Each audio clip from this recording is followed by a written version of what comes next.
నక్కపల్లి ప్రభుత్వ ఆసుపత్రిలో జరిగిన ఘటనపై ప్రభుత్వం పూర్తిస్థాయి విచారణ జరిపించాలని సిపిఎం జిల్లా పార్టీ నాయకులు డిమాండ్ చేశారు. ఈ మేరకు ఆసుపత్రిలో జరిగిన ఘటనను నిరసిస్తూ బుధవారం ధర్నా నిర్వహించారు.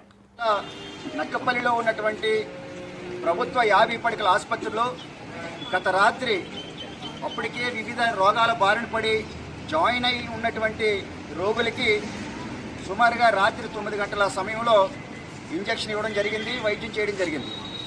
మరి కారణం ఏవైతే అవునాయి కానీ ఆ ఇంజెక్షను వారు చేసినటువంటి వైద్యం వికటించి సుమారుగా 17 మంది తీవ్రమైనటువంటి అస్వస్థకు గురై ప్రాణాలు కోల్పోతున్నటువంటి ప్రమాదం ఏర్పడింది. దాని కారణంగా రోగుల యొక్క బంధువులు, కుటుంబ సభ్యులు చాలా భయోందోళనకు గురవ్వడం జరిగింది. వెంటనే ఆసుపత్రి వైద్యులు అప్రమత్తమై వారికి మెరుగైనటువంటి వైద్యం చేయించడం కోసం ఇక్కడ నుంచి అనకాపల్లి ఎన్టీఆర్ ఆసుపత్రికి పంపించడం జరిగింది. ఇవాళ వారందరూ కూడా సురక్షితంగానే ప్రాణాలతో ఉన్నారు. కానీ దురదృష్టవశాత్తు ఈ 17 మందిలో ఎవరైనా మరణించి ఉంటే దానికి ఎవరు బాధ్యత వహించుండేవాళ్ళు? వైద్యులకి ఎందుకు అంత నిర్లక్ష్యం అని చెప్పేసి సందర్భంగా అడుగుతూ ఉన్నాం. ఇందులో రాత్రి జరిగినటువంటి సంఘటన మీద ఇవాళ మేము ఇప్పుడు 50 పడకల ఆసుపత్రి సూపరింటెండెంట్ గారికి వినతిపత్రం ఇచ్చాం. సమగ్రమైనటువంటి విచారణ జరిపించమని చెప్పేసి కోరుతూ ఉన్నాం. డ్రగ్గులో ఏమైనా లోపం ఉందా, లేకపోతే ఆ డ్రగ్గును ఇవ్వాల్సినటువంటి మోతాదు కంటే అదనంగా ఇచ్చారా, లేకపోతే ఇవ్వకూడనటువంటి వైద్యం ఏమైనా చేశారా, ఇదంతా తేల్చాలి.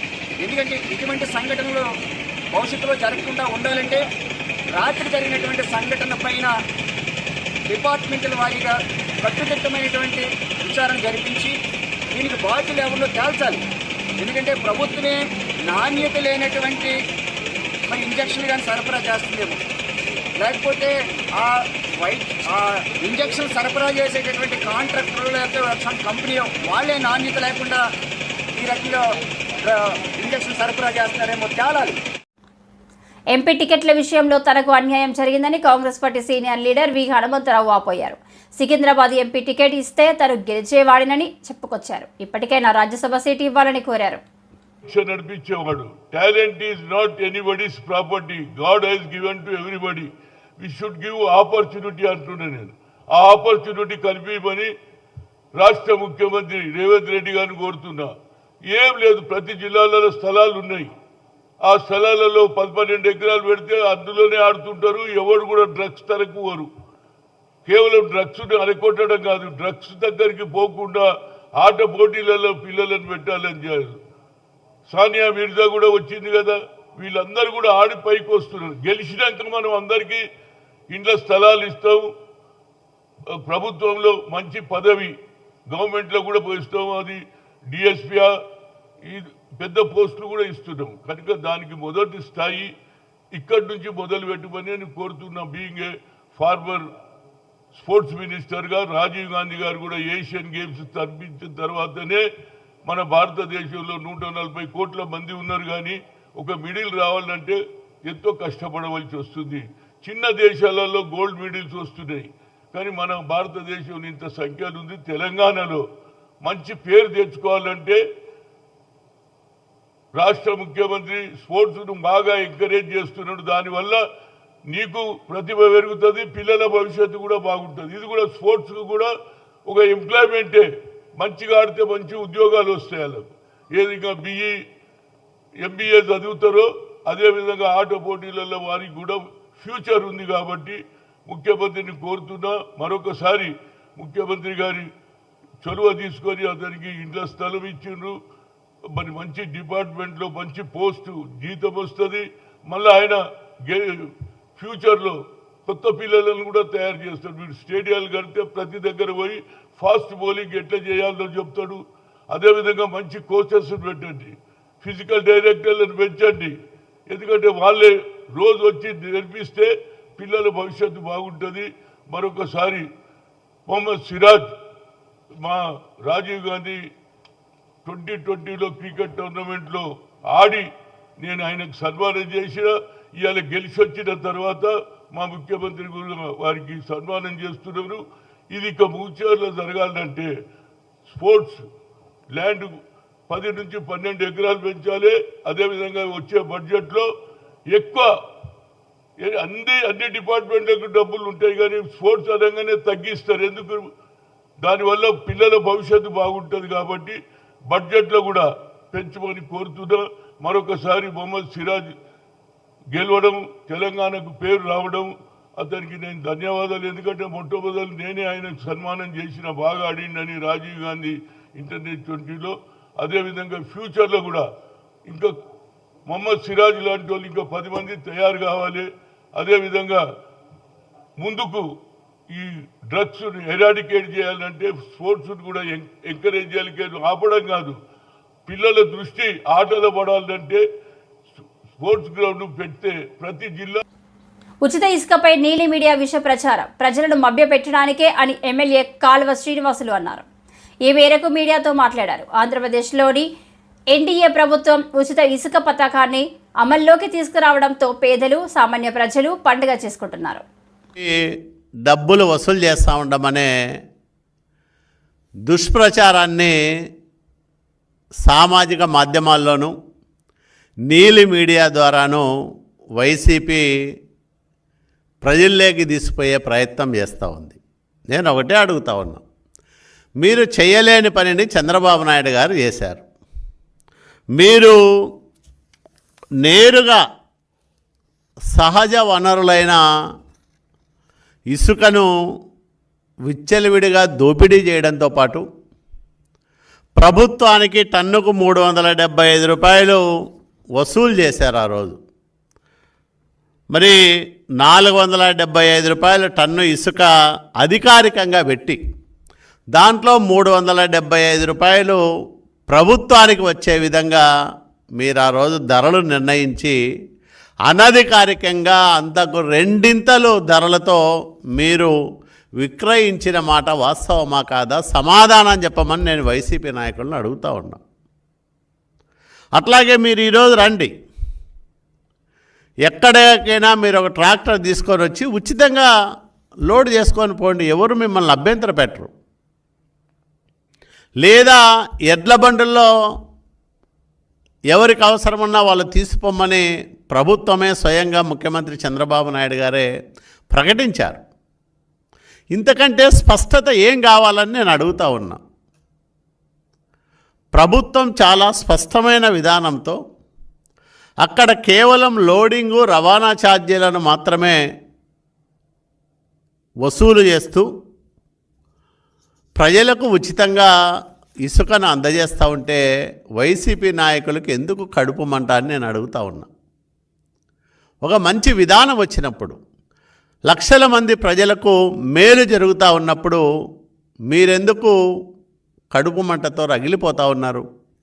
ఇది నిన్నటి రసీదు. 20 మెట్రిక్ టన్నులకు 4,000 రూపాయలు. చాలా స్పష్టంగా ఇందులో లోడింగ్ ఛార్జీలు, రవాణా ఛార్జీలు ఉన్నాయి.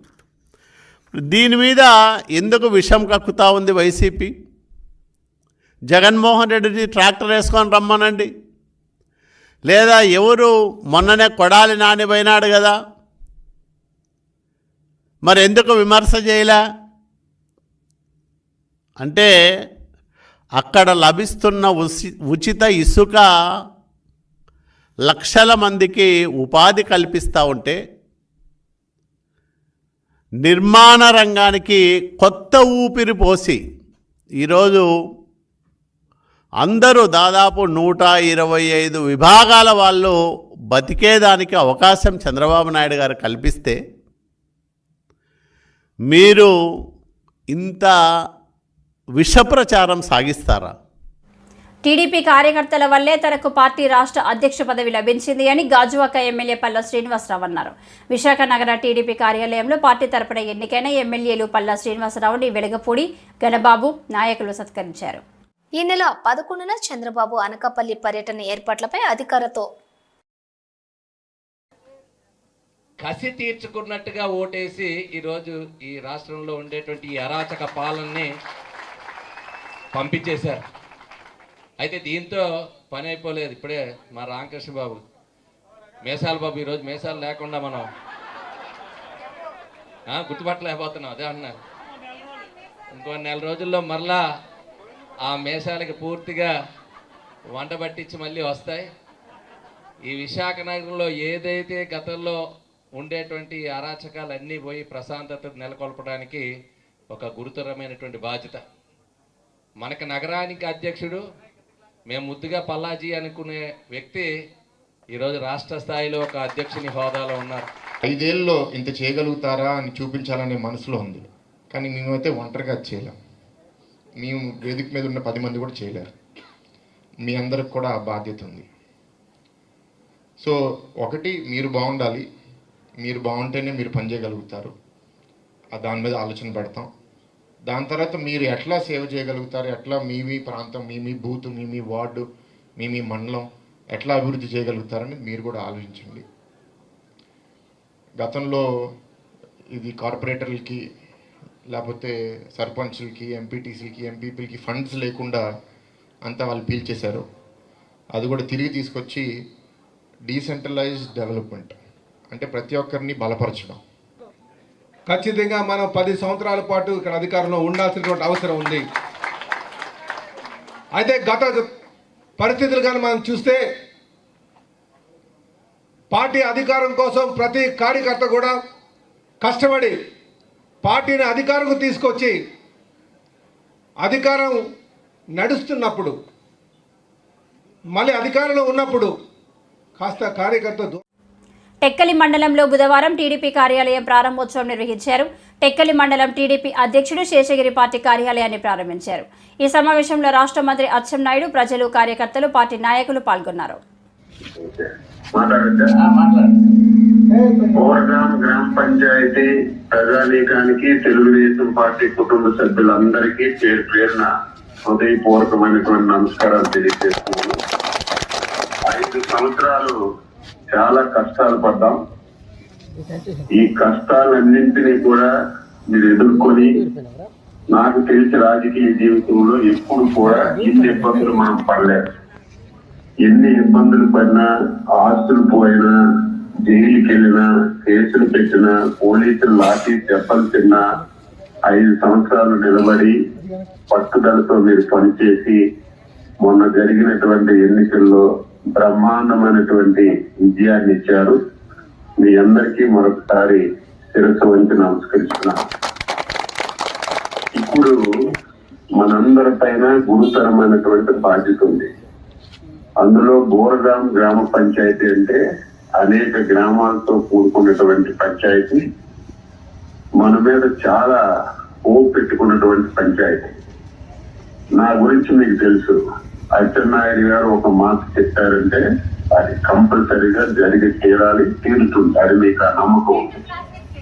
నాకు మీరు చేయవలసింది ఏంటంటే అందరూ కలిసికట్టుగా పనిచేయాలి. ఏ నిర్ణయం తీసుకున్నా, చిన్నదైనా పెద్దదైనా, మంచి అయినా చెడైనా, ఏ నిర్ణయం తీసుకున్నా అందరూ కలిసికట్టుగా తీసుకుని మీరు నాకు సహకరిస్తే మీ అందరికీ పార్టీకి పేరు వస్తుంది, ప్రభుత్వానికి పేరు వస్తుంది. ఇవన్నింటికంటే ఆ గ్రామంలో ఉన్నటువంటి కార్యకర్తగా మీకు మంచి గౌరవాన్ని తీసుకొచ్చే బాధ్యత నేను తీసుకుంటాను. అయితే బోరగాంలో చాలా మంది లీడర్స్ ఉన్నారు. అందరూ సమిష్టిగా కూర్చొని పనిచేయాలంటే నా ఇంటికి మీరు రండి, మీ ఇంటికి నేను రండి అని జరగడానికి అవకాశాలు ఉన్నాయి. కాబట్టి నేనే చెప్పాను, ఒక ఇల్లు తీసుకోండి, అది కార్యాలయంగా ఏర్పాటు చేసుకోండి. ఉదయం 7 గంటలకు 8 గంటలకు ఎవ్రీడే అందరూ ఆ కార్యాలయంలో కూర్చొని గ్రామంలో ఉన్న సమస్యలు ఏంటి, ఏ సమస్యను ఏ రకంగా పరిష్కరించాలి, గ్రామ స్థాయిలో మీరు ఎంతవరకు చేయగలరు, మండల స్థాయిలో ఎంతవరకు చేయగలరు, నేను ఎక్కడ ఇంటర్ఫీర్ అయ్యి నేను ఆ పని చేయాలనేది ఒక సిస్టమేటిక్ గా అన్ని కార్యక్రమాలు చేస్తామని చెప్పి అందరికీ తెలియజేస్తూ మరొకసారి ఈవేళ పార్టీ కార్యాలయాన్ని ఓపెన్ చేసినటువంటి మీ అందరికీ మనస్ఫూర్తిగా అభినందిస్తూ చరిత్రలో నిలిచిపోయే విధంగా, ప్రతి ఒక్కరూ మెచ్చుకునే విధంగా రాజకీయ నాయకుడు అంటే ఉండాలి, ఎమ్మెల్యే అంటే ఉండాలి, తరతరాలు చెప్పుకునే విధంగా నేను పనిచేస్తాను. నా గురించి మీకు తెలుసు. మీరందరూ సమిష్టిగా ఉండి సమిష్టి నిర్ణయాలు తీసుకొని అందరూ ఒకే మాట మీద ఉంటే అన్ని విధాల నా సహాయ సహకారాలు అందిస్తానని మీ అందరికీ తెలియజేస్తూ మరొకసారి అందరికీ పేరు పేరున అభినందిస్తూ సెలవు తీసుకుంటున్నాం. జై హింద్, జై తెలుగు. భూగర్భ జలాలు పెంపొందించేందుకు కృషి చేద్దాం, మొక్కలు నాటి పెంచుదాం, సమస్త జీవరాశిని కాపాడుకుందాం, పర్యావరణ హితంగా జీవించుదాం. జేవి రత్నం వ్యవస్థాపక కార్యదర్శి. టూలోని మేము దేవతా వృక్షాలు మర్రి రాయి వేప విడిచామండి. ఈరోజు మొక్కలు వేసాము. దానికి అందరూ కలిసి ముర్రాట్లు తీసుకొస్తారని కోరుకుంటున్నాం. ప్రతి ఒక్కరు మేము కూడా వేసి అన్ని చేసాం.